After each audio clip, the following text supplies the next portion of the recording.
afternoon, ladies and gentlemen.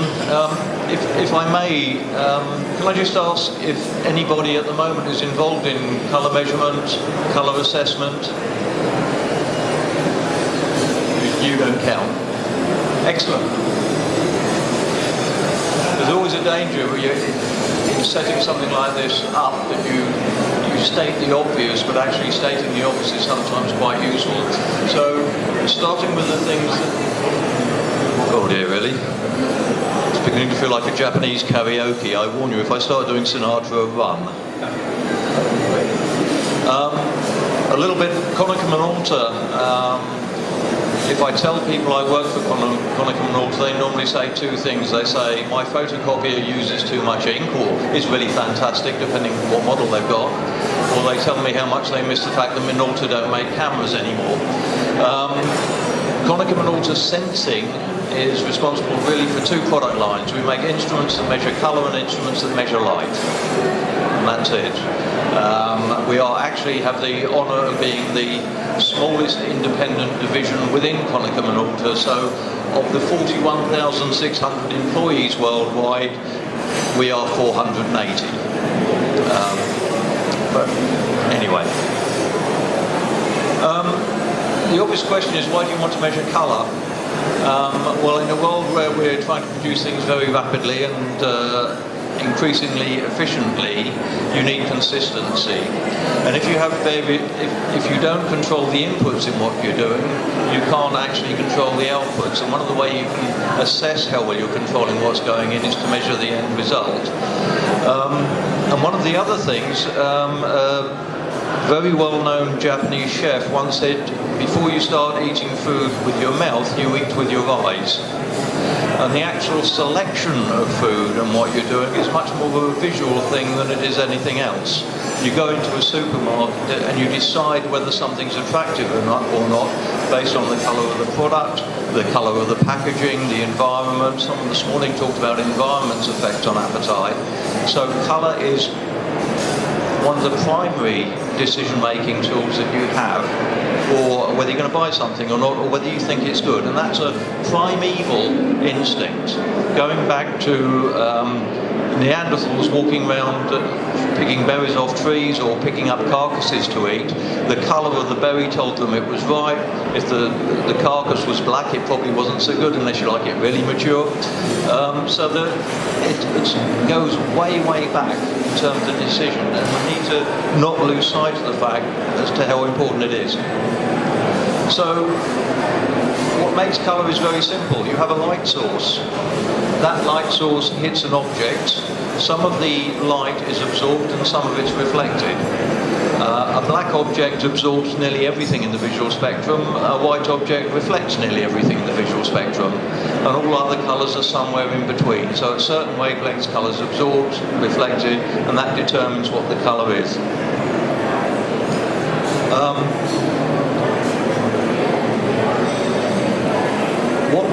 What we do is actually have a known light source, bounce it onto an object and measure what's reflected, and that enables you to fingerprint and identify a colour. When you take it a step further into visual assessment, the human eye, has rods and cones, as I'm sure you all know from your GCSE or equivalent biology lessons. The human eye has three cones for colour assessment, and they are sensitive to red, green and blue. I heard last night on the news that dogs have two, which is why we tend to assume they're colourblind. They're not, they just have a very different colour vision. And birds have four, and they are much more sensitive to UV light, so they live in a totally different visual world to us. But we have three. The other thing that we don't take any notice of is the fact that the other thing I mentioned, you have an object and you have light. Has anybody here bought a garment in a store thinking it was really wonderful, walked outside with it, looked at it again, and thought that isn't the colour it was when I bought it, or it's changed, or the trousers don't match the jacket? It happens to all of us. That has nothing to do with the product, it has to do with the change in light. You're looking at in-store lighting, you take it outside, it's exciting different things. It worked. It's always frightening doing this one because it depends so much on the monitor. The actual base colour for that is the same. The only thing that's different on those three panels is the profile that we use for the light source. So one is daylight, one is internal tungsten light, and the other is a store light. But that's the sort of difference you can achieve if you change the light source. You also have effects created by surface. If you have a textured surface, it bounces light in a different way and moves it around so you don't see it so clearly.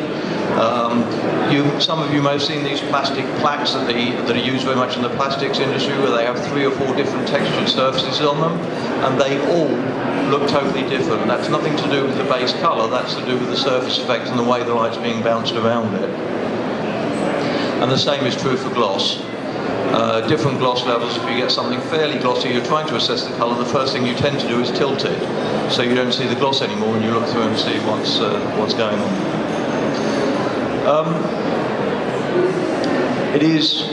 It may have changed in recent years, but certainly it's consistently for the past 20 or 30 years. The average number of men in Europe with colour defective vision is 8%. Ladies are slightly better, they're 5%. But it's not, I'm not talking about colour blindness. Pure colour blindness is actually incredibly rare. But to have a slightly different view to what we would describe as the norm is actually fairly common. So people have colour defective vision. What we try and do when doing visual assessment on colour is to standardise the environment, and you'll see in lots of industries light cabinets that have a standard light source, a standard energy in it, it has a standard grey environment, and you're able to look at it. What you have to do is make sure that you give yourself rest because your eyes get tired. I'm going to be slightly rude because in the old days in the dyeing industry, if you wanted to get a colour pass, the time to do it was late on a Friday afternoon. And it was, you took it to the chief dyer and you said, what do you think of that? And the equivalent terminology for it's a pass, it's the sod it, send it stage. You didn't know what to do to change it, yeah, that'll do, go. And if you had a really bad weekend or you had a hangover, do not show them on Monday morning. Things that affect colour vision: age, diet, health, mood, alcohol, smoking. So colour vision is actually not all that reliable. When we did assessment with colour difference equations many years ago, we found that professional colour observers, the average number of wrong decisions they made was 16%.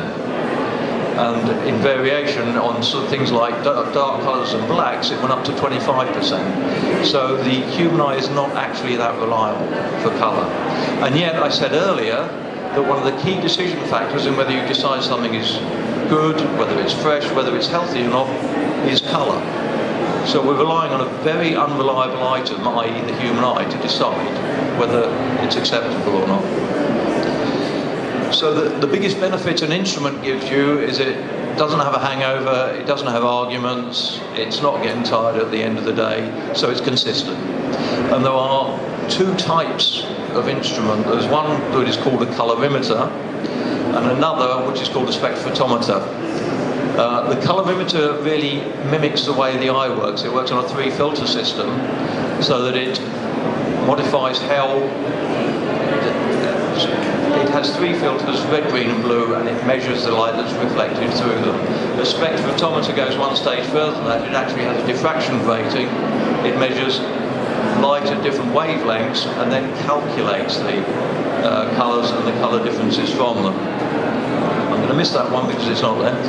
What you can then do with that data is plot the colour in a colour space, a 3-dimensional colour space. If you can think of a line going through the middle of a sphere, it's black at the bottom, white at the top, and all shades of grey going through. And then you have colours going out. You have a B-axis that goes yellow to blue, yellow to... The B-axis goes yellow to blue, and the red axis goes red to green. And you can actually plot a place of colour within that. And you can effectively fingerprint it, saying there's what it is. You can then assess differences. So the next batch, how does it compare? Is it acceptable or not? And the other thing with colorimeters, they're very robust, very handy. You use them on a huge diversity of products. I can tell you afterwards, arrangement, you think anything from chopped liver, used in abattoirs to predict the price of veal. They're used in bakehouses. Virtually every food source at some point is measured somewhere in the world. Just going to skip through those from a time point of view. Again, list of things that colorimeters are used on, known to many of you. A spectrophotometer has one advantage in that you can put different light sources in. So the thing I mentioned earlier about colour difference and colour change, a colorimeter will only tell you the colour difference for the light source it's using. A spectrophotometer, you can put any light source into it, or you can calculate for any light source, so you can see this sort of effect. And as I said, the only difference between those two, this is daylight, that's tungsten light. Actually, I think that's TL84 light, Marks and Spencer store lighting. It's metamerism. They created a colour that matches in one light source but fails to match another. They've used different pigments. So you can check colour consistency better with a spectrophotometer. The other thing you can do better with it is you can use electronic data, electronic standard stored data. So, for example, a large chocolate manufacturer worldwide doesn't have physical standards. What they have is an ideal standard they've created electronically, and all of their production is measured against that. It gives them consistency.